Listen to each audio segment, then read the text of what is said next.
So first we're going to start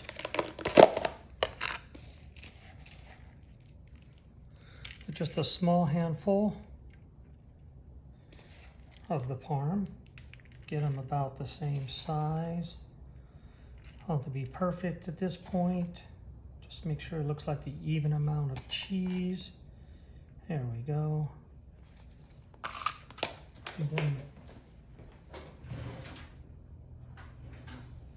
And then the secret part is to go ahead and brush them and then lightly tamp them down and get all the cheese in there.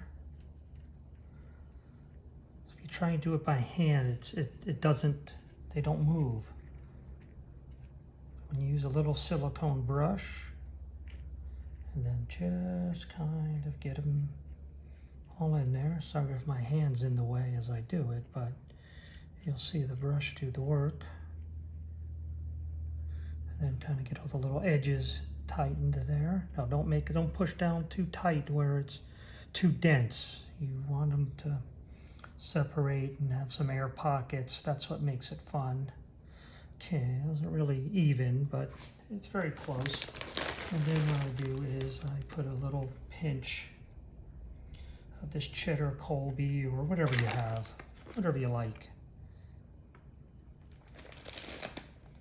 And then the same thing, lightly tamp them. Don't push down too hard.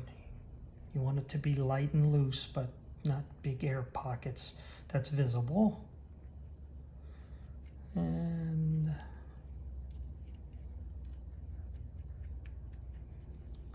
then you just kind of clean it up again. And as the brush is the key, because it doesn't put them too tight. If you just compact it by hand, they become too tight. Actually, I just don't like that little smiley curly Q at the bottom there. Let's just put that in there. There we go. Actually, that little thing, I don't like that at all. Okay, I put mine in for 400 degrees, 5 to 10 minutes. Keep an eye on them. The timing isn't really as important as knowing the temperature and then keeping an eye on them. Watch them constantly. Okay, I cooked these for 5 minutes at 400 degrees, turned off the oven, and let them sit for 3 more minutes. Looks like 2 minutes would have probably been perfect. As you see, the cheddar got a little dark, especially around the edges, a little crispy, which is actually good. Now remember, when you do this, you want it at that high temperature so that it allows all the little bubbles to form in there.